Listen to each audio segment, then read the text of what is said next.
Extremely disturbing interviews with evil people, part 1. Arthur Shawcross was an American serial killer that had a very bizarre story that's commonly used as an example of the flawed justice system in the US. He was first charged with a 5-year sentence after committing robbery and arson, but was released only 22 months in after rescuing a guard from a prison riot. His crimes didn't stop there though, because in 1972 he murdered a 12-year-old girl and a 10-year-old boy, but surprisingly was only given 14 years for his crimes. But he was released early yet again because an inexperienced prison staff said that Arthur was by no means dangerous. He murdered 12 people over 2 years, and in this interview he describes killing his cleaning lady, Dorothy. She was found with her head removed. That's right. How did that happen? Easy, just pick it up and move it. What, you just pull the head off? Yeah, it was already off.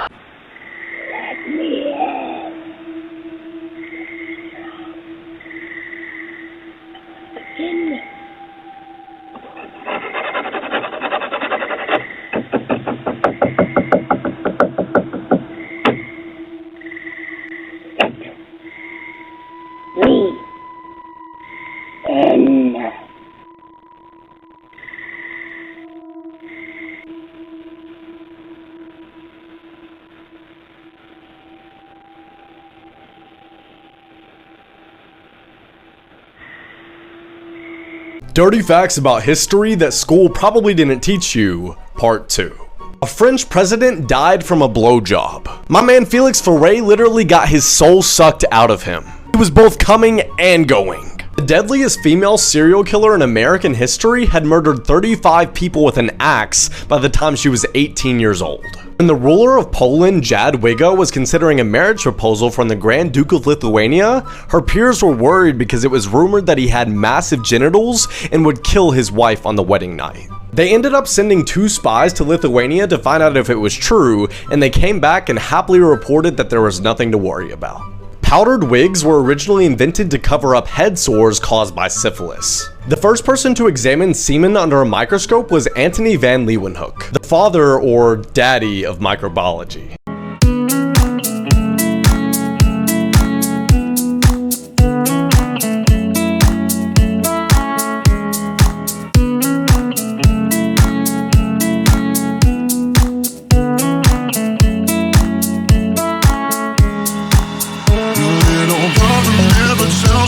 Legend or lie number 31, the white string. A girl in Japan wanted to get her ears pierced for her birthday, and although her parents disapproved, she pled and begged until they finally relented and gave her the money for it.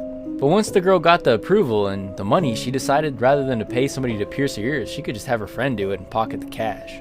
So later that day, her friend heated a needle and popped it through her lobe, and immediately she knew something was wrong. She couldn't really describe it, but it was like a fuzzy feeling in her head. But she didn't really care, she just ignored it and went to spend the money her parents gave her at the mall. But the next day in class, her ear started burning, so she reached up and felt something poking out. She pulled and pulled and pulled until she saw this long white string coming out. And she was a little disturbed, but she just kept pulling and pulling, and it just kept coming and coming. She ran out of class and rushed to the bathroom, holding this long white string that she didn't know what to do with. And when she was in the stall, she decided it had to go.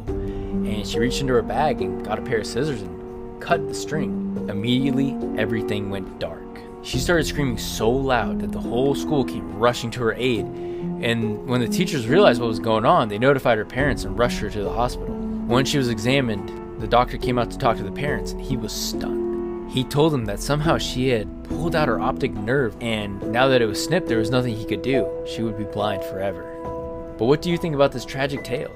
Is it true?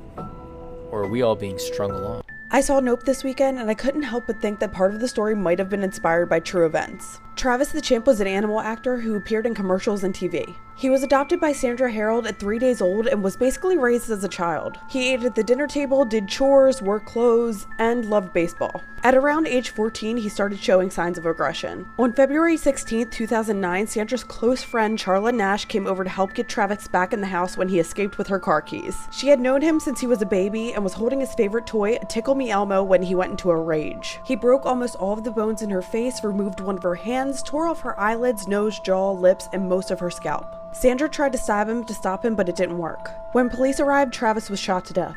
Charlotte miraculously survived, but she was left permanently blind and disfigured. This was a scene that really made me notice the similarities. What do you guys think? Blood-curdling facts that you wish you never knew, Part 13. Hundreds of thousands of bodies have either been lost or buried at sea, so every time you swim in the ocean, you're basically bathing in a graveyard. Chainsaws were originally invented for childbirth. Female mummies in ancient Egypt were always decomposed more than the male ones, and this is because the male bodies were embalmed a lot sooner while the female bodies were kept at the family home until they started to decompose a little bit.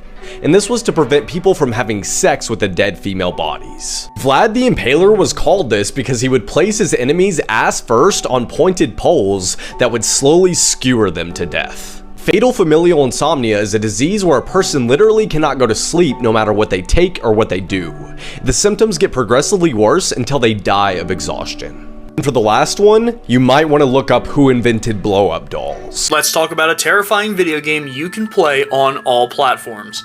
Made of Scare. This is a game where sound is both your greatest ally and your most terrifying opponent. The game has you explore the Scare Hotel while you're being hunted by a group of people that have seemingly turned into monsters. The catch, however, is that these individuals are completely blind. They can't see you even if you're a foot in front of them. They have very good hearing, however, so they can hear you walk, they can hear you run, and they can even hear you breathe. And while the game itself provides a tense and horrific experience, the story is actually very good too. Basically, the family that owns the hotel has been stealing treasure off of ships that it tricks into crashing into the side of the mountain near the hotel. However, on one of the ships, they find a siren. They then use the song of the siren to continue to lure other ships into crashing near the hotel. The song itself, though, drives them mad and they start to go insane. It essentially causes the family to become almost beast-like and commit some horrific atrocities. There's also a really cool choice at the end of the game that I thought was really well done. As always, thank you for watching and follow for more videos just like this one.